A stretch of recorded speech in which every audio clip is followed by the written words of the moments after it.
Estamos de volta aqui na nossa programação da BMC News, 10 horas e 36 minutos. A gente recebe agora a Carla Argenta, economista-chefe da CM Capital, chegando aqui na nossa programação. Seja muito bem-vinda, Carla. Bom dia. Bom dia, é um prazer enorme estar aqui mais uma vez. Obrigada, Carla. Hoje a gente até abriu essa edição falando sobre, né, a taxação ali das bets, né, aprovada ontem na Câmara, o que traz ali, né, alguns questionamentos em relação às possibilidades de fato do valor ali estimado nesta arrecadação. Muitos especialistas, inclusive em contas públicas, têm trazido, né, acho que uma preocupação, expressando preocupação justamente com o orçamento do ano que vem, sugerindo ali que algumas dessas, né, arrecadações possam estar ali trazendo projeções acima, inclusive, né, superestimada em relação a números, mas de fato, né, ainda tem uma grande, acho que tem uma discussão ainda, né, deve passar essa aprovação, essa discussão ainda para o Senado, mas a minha pergunta que fica aqui, né, trazendo aqui para essa nossa conversa, é de fato, se você acredita que a gente pode estar ali chegando realmente ali a ter um risco fiscal diante deste cenário em que ainda faltam números mais claros, tanto de arrecadação, de possíveis arrecadações e também ali na possibilidade de corte de gastos efetivamente para se chegar nesse déficit em 2024. Olha, sempre que nós tratamos a parte fiscal, a gente acaba batendo na mesma tecla, que é basicamente impossível o governo entregar esse resultado que ele se propôs em 2023 e em 2024. Então, essa situação, né, essa característica das nossas contas públicas, ela permanece, não mudou nada de uma semana para cá, de 2 semanas para cá. Então, ela permanece estável, permanece inalterada, e a taxação, né, dessas apostas esportivas, ela tem uma expectativa de arrecadação que é irrisória frente a esse déficit que está sendo projetado pelo mercado hoje. Então, mesmo que as projeções estejam corretas sobre a arrecadação, né, dessas apostas esportivas especificamente, não é nem de longe uma condição suficiente para o governo entregar as contas conforme ele se propôs a entregar. Esse é o primeiro ponto.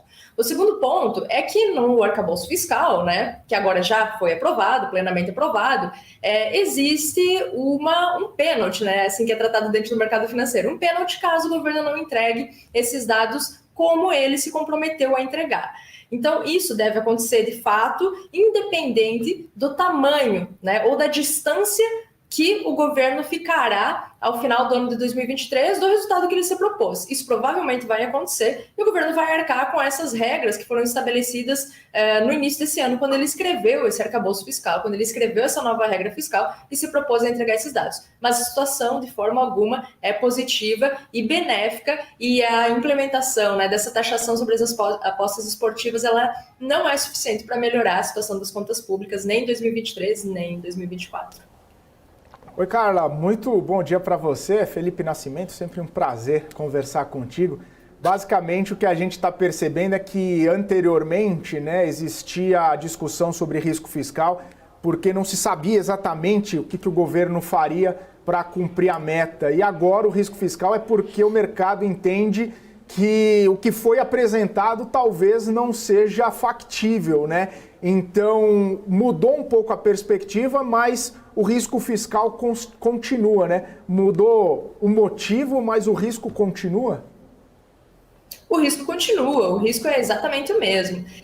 Hoje, basicamente, o mercado financeiro ele está dividido entre duas situações. Como é dado, basicamente, praticamente dado que o governo não vai entregar esse resultado que ele se propôs a entregar, existem duas possibilidades para o governo daqui para frente. Uma dessas possibilidades é manter a postura de que sim, iremos entregar esse resultado, mesmo que o mercado saiba que é praticamente impossível alcançar, né, essas diretrizes estabelecidas pelo próprio Estado, mas se ele fizer isso, ele sinaliza para o Congresso e para a economia como um todo, para o mercado financeiro, inclusive, que ele está comprometido e em busca, né, desses resultados que ele se propôs a entregar. Se o governo não fizer isso e admitir que ele não consegue entregar esse resultado, cria-se uma expectativa, principalmente dentro do Estado, dentro da esfera legislativa, de que se pode gastar mais. Isso acaba minando as expectativas do mercado financeiro. Então, se antes você tinha uma expectativa de um déficit de 1%, de um déficit de 2%, com o governo, de certa forma, ancorando as expectativas, né, nos anos subsequentes, aí, e buscando essa zeragem do déficit, se ele assume que isso não vai acontecer, gera um efeito oposto, que é de um déficit ainda mais acentuado. Então, é essa a perspectiva que está por trás do mercado financeiro. Sabemos que ele não vai entregar esse resultado que ele se propôs, mas existe uma postura que ela precisa ser seguida. Essa postura, ela é séria e ela mostra um comprometimento, ou ela não é séria e não mostra um comprometimento? Então é isso que vai balizar as expectativas de mercado daqui para frente. É essa sinalização e não os dados propriamente ditos, porque esses dados, eu acho que o mercado já se debruçou sobre eles incansavelmente e viu que é praticamente impossível entregar esse resultado. Até por isso também o Haddad está tentando segurar com mão de ferro a meta de déficit zero sem abrir mão de mantê-la, né? De muita pressão para mudar já agora, né? Falar que vai descumprir, mas ele segue firme e forte até para tentar capturar um pouco dessa credibilidade, ou não perder, né? Um pouco dessa credibilidade de, mesmo não entregando, segurar firme que está na busca, né? Tá em busca. Carla, mas tem uma questão também que eu queria abordar contigo. A própria ministra Simone Tebet, ainda nesse sentido, falou que corte de gastos talvez comece a ser um pouco mais aprofundada a discussão no ano que vem, a partir do momento que haja uma avaliação, né, um pouco mais profunda a respeito das políticas públicas implementadas para a redução dos gastos.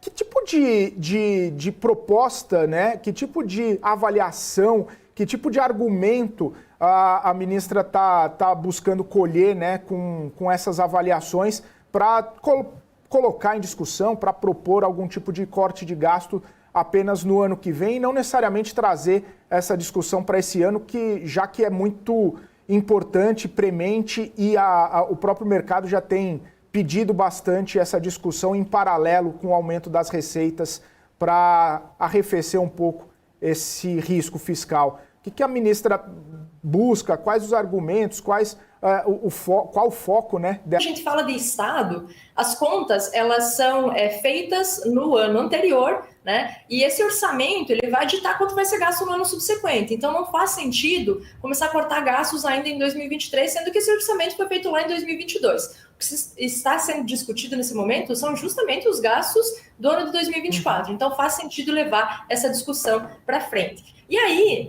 considerando, né, as possibilidades que foram levantadas aqui dentro, acho que uma, inclusive, foi encabeçada pelo presidente da Câmara dos Deputados, Arthur Lira falou recentemente e vem batendo nessa tecla de reforma administrativa. Então, acho que esse é um ponto que pode ser abordado. A gente sabe como é a característica do serviço público, do funcionalismo público aqui no Brasil. A gente sabe a diferença entre salários dos servidores públicos e das pessoas que trabalham na esfera privada. A gente sabe a diferença de seguro que essas pessoas têm, né, da esfera pública e da esfera privada. Então, esse é um ponto que sempre é levantado quando se fala em cortar os gastos e sim, pode ser uma possibilidade, olhar para o funcionalismo público e melhorar a característica desse funcionalismo público em termos de gasto do Estado. Esse pode ser um ponto importante. Outros pontos importantes, aí a gente acaba caindo numa esfera que é um pouco crítica. Por quê? Porque o Estado ele tem gastos que são obrigatórios e gastos que não são obrigatórios. A parcela que pode ser reduzida desses gastos do Estado são justamente aqueles gastos que não são obrigatórios, mas eles respondem por uma parcela muito pequena do orçamento da União, certo? E esses gastos que não são obrigatórios, eles costumam entregar, em termos de nível de atividade, em termos de arrecadação, em termos de uma série de análises econômicas, resultados melhores do que aqueles gastos que são obrigatórios. Então, você tem pouco espaço para cortar, e se cortados esses gastos, eles têm um desdobramento sobre, inclusive, a arrecadação, a evolução das contas públicas, o nível de atividade nacional, que pode ser muito negativo. Então, sempre que a gente fala de cortar gastos, a gente tem que olhar para a nossa estrutura atual. A nossa estrutura atual tem pouca margem para corte de gastos. Se isso for feito, a gente vai ter desdobramentos negativos em termos de nível de atividade e, por consequência, em termos de arrecadação. Para ter uma discussão correta aqui, a gente precisaria se debruçar novamente sobre aqueles gastos que são obrigatórios e os gastos que não são obrigatórios e tentar identificar dentro dos gastos obrigatórios o que poderia ser trazido para a realidade e transformado em gastos não obrigatórios para que pudessem ser cortados. Então, essa é uma discussão que está sendo levantada nesse momento, mas que tem muito pouco espaço efetivamente para entregar resultados. Ela vem muito mais no sentido de trazer uma sinalização, mais uma vez, do que resultados efetivos. Maravilha. Carla, a gente sabe que na semana que vem, né, tem Super Quarta e está muito no radar toda a discussão referente à política monetária aqui no Brasil, também por conta do risco fiscal, e que tem sido falado bastante aí pelo Campos Neto, que voltou, né, tanto risco fiscal quanto a desancoragem de expectativas de inflação e todo esse cenário, né? Mas a gente percebe que possivelmente o Banco Central vai manter aquele guidance que deu de cortar mais 3,5 ponto percentual, muito embora o mercado já esteja pedindo uma aceleração um pouco maior com alguns dados que vieram recentemente, principalmente o dado de inflação. Na sua visão, né, a gente vai manter, né, a tendência trazida pelo Banco Central, mas o detalhe vai estar novamente em comunicado, na forma de trazer essa postura do Banco Central. Talvez haja um espaço para um comunicado um pouco mais tranquilo, mais suave, ou vai ter que continuar sendo duro nas palavras para manter essa ancoragem do mercado financeiro? Você tocou numa palavra que ela é muito importante em termos de política monetária, em termos de política econômica de modo geral, né, que é composta por política monetária e política fiscal. Ancoragem. Essa palavra é uma palavra-chave. Por quê? Existe, principalmente quando a gente fala de política monetária, ancoragem da expectativa inflacionária, que é absolutamente importante para essa inflação não degringolar no futuro, e ancoragem por parte do Banco Central no sentido de quedas nos juros ou de aumento nos juros. E é justamente isso que o Banco Central tem tentado fazer com essa sinalização de cortes subsequentes da mesma magnitude, anunciando com certa antecedência, né? E mencionando quais são os pontos que precisam ser analisados para identificar se esse corte será maior ou menor. Mas essa ancoragem por parte do Banco Central é muito, muito importante em períodos de queda da taxa de juros. Portanto, agora voltando para o comunicado propriamente dito, sim, ele deve entregar um resultado ou algo muito próximo do que ele fez no comunicado passado, sinalizando a magnitude dos cortes que serão levados a cabo à frente, entregando um corte justamente na magnitude que ele se propôs a entregar no último Copom que nós tivemos, né, que é um corte de 50 pontos, e trazendo, mais uma vez, quais são os pontos de análise e quais são as expectativas para que, uma vez os dados efetivos destoando dessas expectativas e desse plano de voo do Banco Central, sejam feitos novos reajustes em cima desse plano que o Banco Central se propôs a entregar. Então, percebam que tem vários elementos aqui, né? Primeiro ponto, uma ancoragem das expectativas em termos de queda nos juros, muito importante, e a instituição vai fazer isso. Segundo ponto, a instituição provavelmente mencionará que os dados correntes são absolutamente importantes para a definição e para os ajustes futuros na condução dessa política monetária. O que falta a instituição trazer? Mencionar justamente quais são esses dados, né? E a magnitude esperada para esses dados, para que o mercado possa ter mais segurança na hora de estimar a evolução futura. Então, acho que esse é, inclusive, talvez um dos gargalos na comunicação do Banco Central que nós temos hoje, né? A não clareza sobre que dados precisam ser esses e qual é a magnitude desses dados. Então, esse é um ponto que tem deixado margem, inclusive, para o mercado cobrar ajustes mais intensos nessa queda nos juros. Mas, por hora, o Banco Central deve seguir a mesma dinâmica que ele adotou recentemente, principalmente no último comunicado, né? Trazer aí as suas expectativas inflacionárias, tentar ancorar, mais uma vez, as expectativas do mercado para os cortes subsequentes e trazer aí as expectativas inflacionárias, talvez, né, mencionar em alguma magnitude a esfera fiscal, que é algo que ele deixou de mencionar com tanta intensidade no último comunicado, mas pode ser que venha à tona novamente diante de todas essas discussões que nós estamos tendo mais uma vez por aqui e da proximidade com o final do ano calendário, que é absolutamente importante para entregar, né, os resultados que o governo se propôs a entregar nesse momento. Ô Carla, mas aí o mercado, que a gente sabe que sempre pede mais, né, do que o sinalizado, muito embora majoritariamente acredita nesse corte de meio, tem uma parcela relevante, cerca de 40 e poucos %, que acreditam que vai acelerar para 0,75 em dezembro.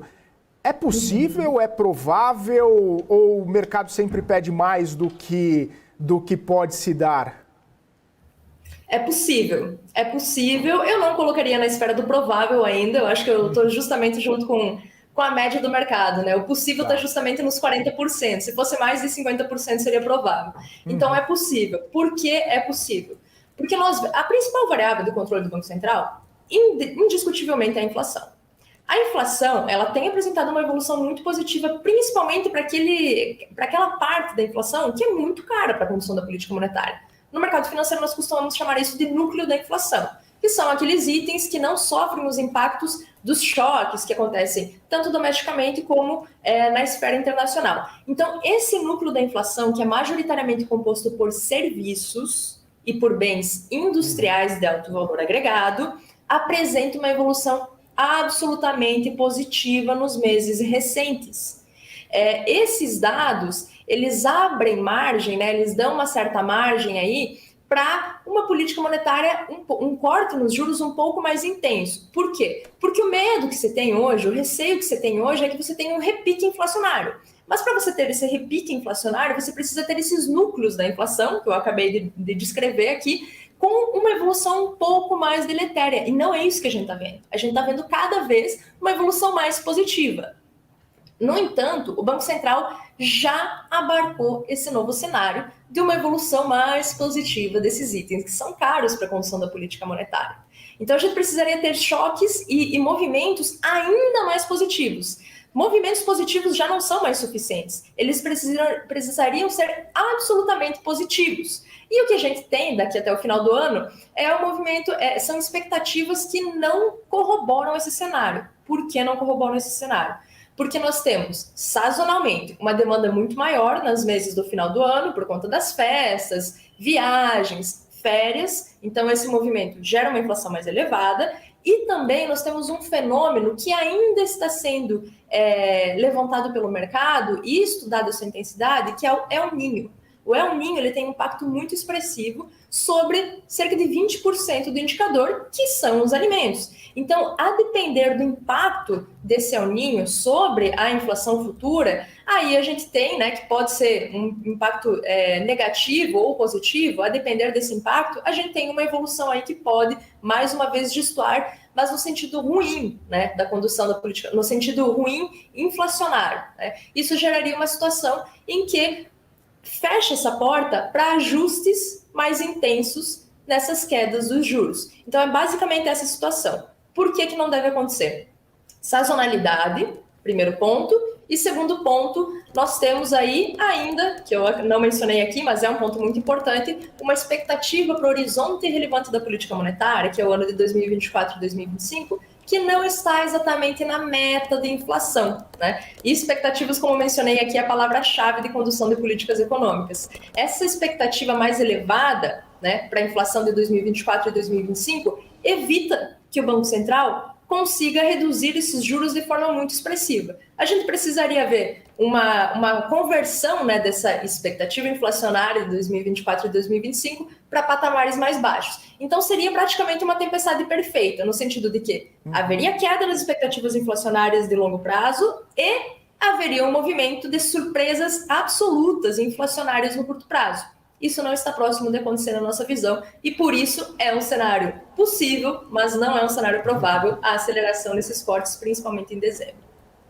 Carla, pegando um gancho, né, de tudo que você trouxe agora, até queria trazer aqui para um outro tema, na verdade é o mesmo tema, né, só queria fazer um link aqui, porque saíram os dados do setor de serviços, né, o volume ali de serviços que cresceu meio ponto em julho, antes de junho, veio inclusive acima do esperado. Aí eu queria entender o seguinte, né, diante desse cenário, ainda sem se aprofundar aí em cortes, né, mais profundos da taxa de juros, o que a gente sabe que impacta muito também no consumo ali no setor de serviços, como que primeiro você vê os dados do setor de serviços que conseguiu aí acabar surpreendendo, se você acha que o setor ele deve se recuperar no momento em qual a gente está vendo, né, esse início da redução do corte de juros, ou ainda pode ser que ele ande de lado enquanto a Selic não tiver esses cortes mais profundos, ou quando ela não chegar ali de fato em um dígito?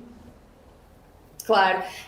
Em relação ao setor de serviços, a gente precisa levantar 2 pontos fundamentais que possibilitaram esse crescimento significativo, né? A gente teve um crescimento de 0,5% no mês. Fazendo uma conta esdrúxula aqui, mas é legal para a gente ter uma magnitude, uma estimativa, uma magnitude. Se isso fosse estendido para os 12 meses do ano, nós teríamos um crescimento de 6% no setor, o que não é nada irrisório, tá? Só para a gente ter uma noção da magnitude desse crescimento que aconteceu hoje. Esse crescimento, no entanto, ele foi motivado pelo consumo das famílias. O consumo das famílias, em julho, ele é catalisado pelas férias, né? Então, a gente tem um consumo muito grande sobre recreação, a gente tem uma demanda muito aquecida sobre viagens, sobre passagens aéreas, sobre alimentos, serviços de alojamento, e tudo isso acabou por gerar esse movimento muito positivo que nós vimos nesses dados que foram divulgados nessa manhã. Tem outro elemento adicional que possibilitou esse crescimento. Não é só por conta das férias de julho, é por conta da resiliência do mercado de trabalho, primeiro ponto, e por conta da evolução positiva inflacionária que nós tivemos recentemente, principalmente por conta do grupo de alimentos. Quando esses itens, que são itens básicos, têm uma inflação muito controlada, uma queda inflacionária, abre espaço no orçamento das famílias para elas gastarem com outras coisas. E esses outros gastos acabam migrando justamente para a esfera de serviços, em alguma magnitude, na maior magnitude, justamente porque é aí que você consegue adquirir itens relativos à recreação, né? Consumir serviços de recreação e levar a cabo aquilo que é considerado hobby, né? Diversão das pessoas. Então, esse movimento absolutamente positivo e inflacionário, somado à resiliência do mercado de trabalho, permitiu os dados que nós vimos sendo divulgados nessa manhã. Ponto. Qual é a expectativa para os próximos meses? Ela não é tão positiva assim como nós estamos vendo agora. Por que ela não é tão positiva assim? Porque a taxa de juros ela tem um papel muito importante sobre a evolução desse indicador. E a taxa de juros aqui no Brasil, mesmo com essas quedas iniciais, ela é muito elevada e a sua duração dentro da economia ela é muito longa, ela costuma perdurar por mais de um ano e meio, até mesmo 2 anos. Então, os efeitos dessa taxa de juros de 13,75, que foi a que vigorou no país por mais de um ano, após encerrado o ciclo de aperto monetário, elas vão perdurar ainda ao longo de praticamente todo o ano de 2024, com implicações sobre o nível de atividade global e sobre o nível de atividade do setor de serviços especificamente. Outro ponto adicional, que é muito importante a gente trazer aqui, é que nós ainda sofremos, principalmente no início do ano de 2023, os impactos, esse crescimento da demanda motivado pelo final das medidas de restrição de mobilidade. Mais uma vez, esses movimentos são lentos e a pandemia ela gerou esse desrepresamento muito intenso e pulverizado ao longo do último ano e meio, né? Então, com mais força em 2022, mas com alguma força ainda no início de 2023. Então, o final desse processo de desrepresamento, que a gente já atravessa nesse momento e que vai se estender ao longo de 2024, somado aos impactos da taxa de juros mais elevado, tendem a fazer com que o setor cresça cada vez menos e, quiçá, entre no terreno negativo, sim, tá? Então, a nossa expectativa para os próximos meses não é tão positiva assim em termos de nível de atividade e também não é tão positiva assim, principalmente sobre o setor de serviços. E o impacto, Carla, e o impacto disso, inclusive, no PIB, como que você vê? O PIB tem surpreendido positivamente, né? Nós vimos aí, no primeiro trimestre do ano, um crescimento absurdo que foi potencializado justamente, quase que integralmente, por conta da produção agrária, né? E no segundo trimestre, nós vimos um crescimento que veio em alguma magnitude da esfera doméstica. Acontece que a gente precisa olhar com muita calma para esse segundo trimestre. Por quê? O consumo das famílias cresceu 0,9%. Esse consumo das famílias, ele foi gerado em grande magnitude justamente pelas medidas governamentais de apoio à indústria automobilística. Então, esse é um ponto muito, muito importante. Quase que a integralidade desse crescimento foi motivada por endividamento das famílias e utilização da poupança gerada em outros períodos para aquisição de automóveis novos. Tanto é que Em outra banda, né, de outro lado, a gente consegue verificar um movimento muito semelhante que é a partir do crescimento da demanda por seguros, né, por parte das famílias. Então, esse crescimento que foi gerado no segundo trimestre, ele tem um motivo muito específico. E esse motivo muito específico, ele já foi revertido, que é o subsídio concedido à indústria automobilística. Portanto, daqui para frente, a gente tem, basicamente, alguns vetores sendo retirados, né, dessa base de crescimento. Esse subsídio é um desses vetores, mas, por outro lado, a gente volta a ter, né, uma produção agrária muito forte, em decorrência, principalmente, da segunda safra, que acontece na região centro-oeste. Então, isso pode ajudar o PIB e pode contribuir positivamente para o seu crescimento nos próximos 6 meses. E também a gente tem um mercado de trabalho que ainda é resiliente e uma inflação que ainda é positiva. Então, nós temos aí uma expectativa de crescimento bem mais baixo do que nós vimos nos últimos trimestres, mas ainda assim um crescimento aqui para o Brasil no ano de 2023.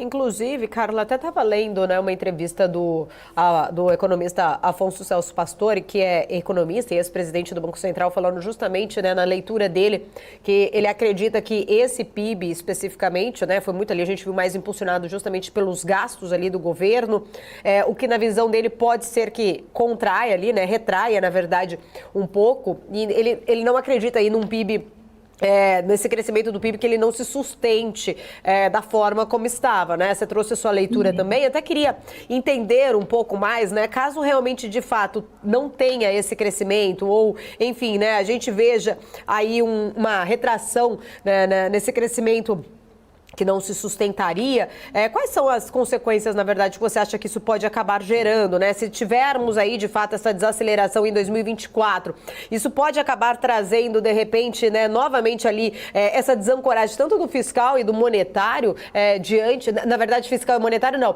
se pode haver mais conflito entre o fiscal e o monetário, desancorando até um pouco mais das expectativas? Sim, sim. O crescimento da atividade ele é muito importante e a forma como nosso arcabouço fiscal foi desenhado, ela coloca todas as suas fichas no crescimento da atividade. Tá? Então, esse é o primeiro ponto. O que isso significa? Significa que se houver uma frustração do crescimento da atividade, inevitavelmente a gente vai ter um degringolamento das contas públicas. Isso é muito ruim mesmo, porque gera uma desancoragem, mais uma vez, das expectativas inflacionárias e uma desancoragem em termos de endividamento do país e condições de arcar com a dívida que o país criou, né, em outros momentos aí para se financiar de diversas formas, que é o mecanismo tradicional que todos os países utilizam, né, esse financiamento via mercado financeiro. Então, é muito negativo um arrefecimento do crescimento por aqui. Eu concordo muito com essa perspectiva aí trazida pelo meu colega. Nós também não vemos um nível de atividade sustentável e contínuo aqui no Brasil para os próximos anos, para os próximos trimestres e para os próximos anos também, da mesma forma, da forma, né, ou da magnitude como nós vimos recentemente, e traz sim esses impactos muito deletérios, principalmente sobre as contas públicas. E trazendo isso agora, né, para a política monetária, a gente vê que o Banco Central do Brasil, diante da Constituição atual, ele tem uma preocupação, sim, muito grande com esse degringolamento das contas públicas, né? Isso é muito trazido, muito lembrado nas atas, principalmente, nos comentários que eles fazem a partir do relatório trimestral de inflação, nos estudos divulgados pela instituição.